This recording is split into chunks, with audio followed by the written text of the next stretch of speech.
না ক্রিম তো অনেক দূরের কথা। তখন আমার মনে হচ্ছিল ওই দোকানদার ছেলেকে কষে একটা থাপ্পড় বসিয়ে দেয়, কিন্তু তারই বা কি দোষ? আমার গায়ের রং তো কালো, এর জন্য দোষ তো আমার বাবা মা, যে তারা কালো একটা ছেলে জন্ম দিয়েছে। তারপর মাকে ফোন করে বললাম, মা শুনেছি বাবা মা যদি কোনো পাপ করে সেই পাপের প্রভাব নাকি কিছুটা সন্তানের উপরে পড়ে। আচ্ছা তোমরা কি কোনো পাপ করেছিলে যার জন্য আমার গায়ের রং এবং কালো কুচকুচি হয়েছে? মা তখন কাঁদতে কাঁদতে বলল, তুই আবার সেই কালো রঙের জন্য মন খারাপ করেছিস? তুই কালো হয়েছিস তাতে কি হয়েছে? তুই তো আমার সোনা টুকরা ছেলে। আমি বুঝতে পারলাম মা আমার কথা শুনে কষ্ট পেয়েছে, তাই কান্না করতেছে। তাই মাকে হাসানোর জন্য বললাম, দেখছো তুমি আমাকে ভালোবাসো না, যদি ভালোবাসতে তাহলে সোনার টুকরা নয় হীরার টুকরা বলতে। তখন মা হাসতে হাসতে বলল, তুই শুধু আমার হীরার টুকরা না, তুই আমার কোহিনূর হীরার টুকরা ছেলে। সবাই আমাকে কালো বলে দূরে সরিয়ে দিলেও আমার বাবা মা কখনোই আমাকে কালো বলে দূরে সরিয়ে দেয়নি, বরং তাদের দোয়া সবসময় আমার সাথে ছিল, যার জন্য আমি ভালো একটা চাকরি পেয়ে গেলাম। চাকরি পাওয়ার পর শুরু হলো আরেক অশান্তি। বাবা মা বললো আমার বিয়ে করতে হবে। তারপর এক পর্যায়ে না পেরে আমি রাজি হয়ে গেলাম, তবে একটা শর্ত দিলাম। শর্ত হচ্ছে আমি কিন্তু কখনোই কালো মেয়ে ছাড়া অন্য কোনো মেয়ে বিয়ে করবো না। আমি যাকে বিয়ে করব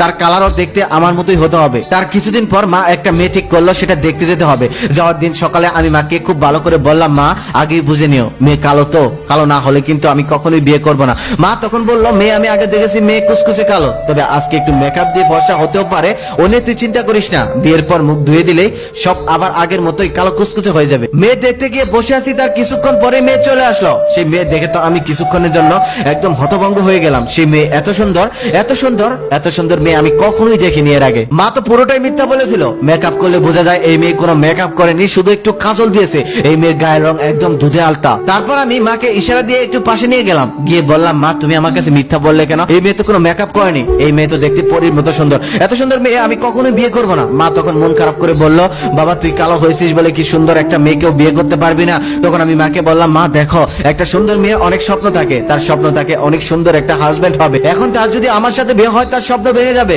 সে আমাকে নিয়ে ঘুরতে যেতে পারবে না, বান্ধবীদের সাথে আমাকে পরিচয় করে দিতে পারবে না, একসাথে আমার সাথে চলতে পারবে না। মা দেখো কখনোই সুন্দরী মেয়েরা মন থেকে কালো ছেলেকে পছন্দ করে না। হ্যাঁ সুন্দরী মেয়েরাও কালো ছেলেকে বিয়ে করে, এক হলো বাবা মায়ের চাপে পড়ে, না হলে টাকা পয়সা বা অর্থ দেখে। তারপর মাকে বুঝিয়ে সেখান থেকে চলে আসি। পরের দিন অফিস করছিলাম, ঠিক সেই সময় আমার ফোনে একটা ফোন আসে। ফোন রিসিভ করতে ওপাশ থেকে একটা মেয়ের কণ্ঠ। তিনি বলতেছে, আমি শ্রাবণী, কালকে আপনি যাকে দেখতে গিয়েছিলেন আমি আপনার অফিসের নিচে আছি, তাড়াতাড়ি আপনি নিচে একটু নেমে আসো। তারপর কোনো উপায় না পেয়ে নিচে নেমে আসি। তারপর সে আমাকে একটি রেস্টুরেন্টে নিয়ে যায়। সেখানে যাওয়ার পর সবাই আমাদেরকে ভূত দেখার মতো দেখছে। আমি রেস্টুরেন্টে আসতে চাইনি, সে আমাকে জোর করে নিয়ে আসলো। তারপর সে আমাকে কফি খেতে খেতে বলতেছে, দেখুন প্রথম দেখাতে সত্যি আমি আপনাকে পছন্দ করিনি, কিন্তু আপনার মায়ের সাথে যে আপনি গোপনে কথা বলেছিলেন সেই সমস্ত কথা আমি শুনে ফেলেছি। সেগুলো শোনার পর আমি আপনাকে ভালোবেসে ফেলেছি। দেখুন 1 মিনিটের কথায় যে কাউকে ভালোবেসে ফেলা যায় তা আমি কখনোই বিশ্বাস করতাম না যদি আমার সাথে এমনটা না ঘটতো। আমি আপনাকে বিয়ে করতে চাই। তখন আমি বললাম, আপনি তো আমাকে দয়া করছেন। তখন